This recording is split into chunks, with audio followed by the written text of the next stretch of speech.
Donc maintenant, je voudrais parler des buts et de l'argent. Dans cette troisième partie, je vais parler des buts et de l'argent. En fait, il ne faut pas confondre le fait de se dire j'ai besoin de l'argent pour faire ce que je veux. Alors c'est génial parce que j'ai une perceuse, là, je ne sais pas si vous l'entendez, j'ai un voisin qui s'amuse à faire de la perceuse à 18h45 un dimanche. Bon, on va espérer que ça ne va pas durer trop longtemps. Donc, ne pas confondre avoir de l'argent pour faire ce que vous voulez. Parce que si votre but c'est d'avoir de l'argent, eh bien, vous n'en aurez jamais suffisamment.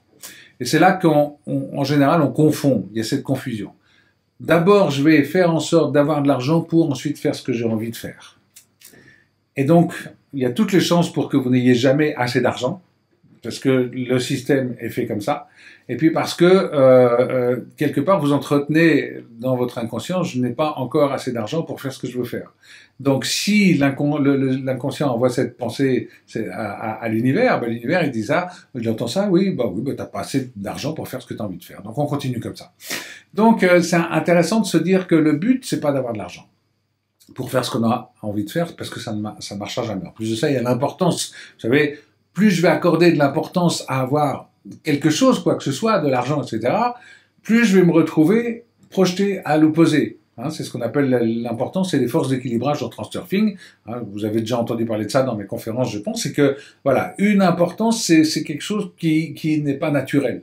La nature aime bien un équilibre. Alors c'est un équilibre qui bouge, un équilibre dynamique, il n'y a jamais un véritable équilibre, tout est en mouvement. Mais en même temps, on va toujours tendre vers l'équilibre. Quand vous accordez de l'importance à quelque chose, c'est comme si vous étiez en train de créer ce que Vadim Zeland appelle un potentiel en excès. Et donc à ce moment-là, vous allez avoir des contre-effets, des forces qui vont quelque part vous projeter soit à l'opposé de ce que vous voulez, soit exactement contre ce que vous ne voulez pas du tout. Donc, baisser l'importance et rester dans une forme d'intention, mais d'intention tranquille, détermination tranquille. Et alors surtout, pas vers l'argent, mais plutôt vers votre but. Parce que c'est quoi l'utilité d'un but? C'est d'avoir un focus et d'avoir une direction. Et à partir du moment où on a une direction précise sur qu'est-ce que j'ai envie d'avoir dans ma vie, quelle réalité j'ai envie de vivre, et puis surtout comment je vais être à travers cette réalité, à ce moment-là, on peut s'aligner dessus.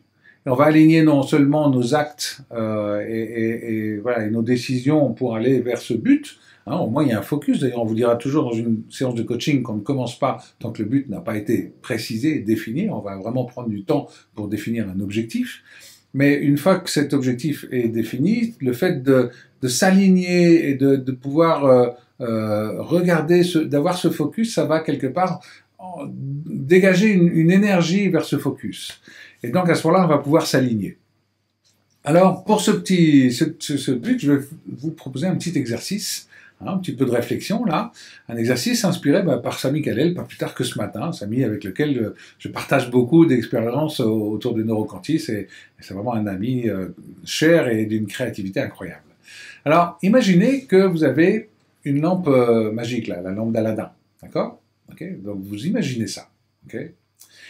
Et vous allez frotter cette lampe pour faire un vœu.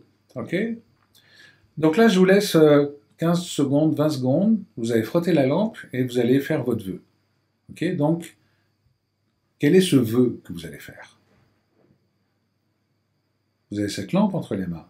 Vous venez de la frotter. Et vous savez que ce vœu va se réaliser. C'est quoi le vœu? Quel est votre vœu?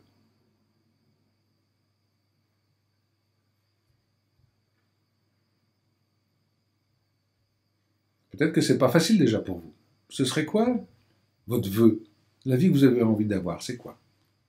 Un vrai vœu, hein, tant qu'à faire. Ok? Le vœu s'accomplit. D'accord? Parce que forcément, c'est une lampe magique. Quelles sont les conséquences que vous pouvez attendre pour vous dans ce vœu? On a encore le voisin qui joue à la perceuse. Donc, quelles sont les conséquences que vous pouvez attendre de ce vœu qui s'accomplit? Donc, les conséquences, c'est quoi? Qu'est-ce que vous allez avoir comme vie? À quoi vous pouvez vous attendre, etc. votre entourage, qu'est-ce que vous allez faire, comment vous allez être. D'accord? Donc les conséquences physiques, hein, voilà, les conséquences d'un vœu qui s'accomplit. Ok, vous avez une idée un peu des conséquences. Et la troisième question que je vous posais, c'est comment vous vous sentirez une fois que vous aurez obtenu ces conséquences. D'accord? Vous avez les conséquences de votre vœu, il y a eu les conséquences, ça s'est accompli. Et comment vous allez vous sentir, c'est-à-dire dans quel état intérieur allez-vous être?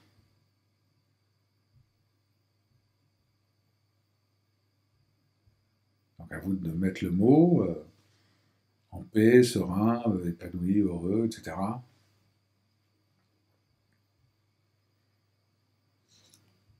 Donc je vous laisse 5 secondes encore. Eh bien, pourquoi ces 3 questions? Eh bien parce que cet état intérieur que vous venez de définir, que vous sentirez en vous une fois que vous aurez les conséquences de votre vœu, eh bien c'est votre but. Le but de notre vie, c'est quoi? C'est juste un état intérieur. C'est juste de sentir en paix, serein, aimé, aimant, tous les adjectifs que vous allez mettre, toutes les qualités que vous allez mettre. Cet état intérieur, c'est votre but. Alors, quelque part, on pourrait se dire, mais alors pourquoi prendre tous ces chemins de passer par un vœu, un objectif qu'on va réaliser pour avoir des conséquences qui vont nous permettre d'atteindre cet état? Est-ce qu'on ne pourrait pas se dire, ben, on va aller directement dans cet état? Est-ce que ce ne serait pas un magnifique raccourci de se dire, ben, en fait, qu'est-ce qu'on a fait? On a juste allé dans cet état intérieur, ici et maintenant. Alors, pour atteindre cet état intérieur, par quoi on va commencer? Eh bien, on va commencer par chasser les virus de notre mental. D'accord?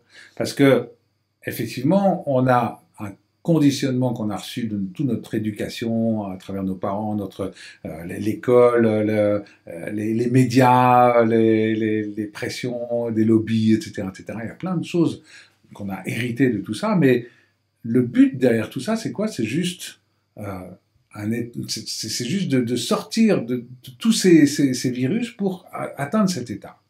Et c'est vraiment le but, je dirais, du processus du mouvement conscient vers l'abondance. Parce que c'est qu'à partir du moment où on va générer un état intérieur, parce qu'on aura chassé les virus, eh bien à ce moment-là, cet état va nous permettre cet alignement en accord avec peu importe le but qu'on aura choisi, mais on sait où on a envie d'aller parce que c'est un état intérieur. Et cet état intérieur, on l'a déjà et on peut le transposer sur n'importe quel objectif. Et à partir du moment où on est dans un état intérieur cohérent, bien aligné, etc., eh bien, vous connaissez les principes de l'intention interne si vous avez lu Transurfing, c'est-à-dire que vous allez avoir des paroles, des actes, etc., des décisions qui vont être en accord et qui vont vous permettre d'avancer avec une stratégie de mouvement vers l'objectif assez claire. Mais en plus de ça, comme vous êtes parfaitement aligné, parce que cet état intérieur est là, eh bien, vous allez déclencher les synchronicités, et ces synchronicités, c'est tout ce que la vie va vous amener qui va vous permettre de vivre l'abondance. Hein, et quand je parle d'abondance, je précise, il n'y a pas que l'argent dans l'abondance. Je dirais même, on s'en fout de l'argent. L'argent, c'est qu'une conséquence. L'argent, c'est pas le but, c'est la conséquence. C'est parce que je suis bien aligné avec une vision claire de là où j'ai envie d'aller et que je me suis dans une forme de sérénité intérieure et puis que ça rayonne avec un enthousiasme, etc., que l'argent viendra. Par contre, l'abondance, c'est aussi l'abondance d'amour avec les autres, l'abondance de belles relations avec les autres, l'abondance de joie intérieure, l'abondance de sérénité, de paix intérieure, etc. Ça, c'est l'abondance. Et à partir du moment où vous êtes dans cet état intérieur, vous touchez l'abondance. Et la vie vous amène l'abondance. Parce que si vous êtes l'abondance à l'intérieur de vous, la vie va vous dire, bah, ok, bah, tiens, tu es l'abondance, bah, en voilà encore plus. Vous voyez? Ça, c'est ma croyance. C'est une croyance positive, hein. Mais effectivement, l'abondance, c'est pas une baguette magique. Le processus du mouvement conscient vers l'abondance, c'est pas une baguette magique. C'est juste un moyen d'atteindre l'état intérieur que vous souhaitez et de générer une réalité telle que vous la désirez.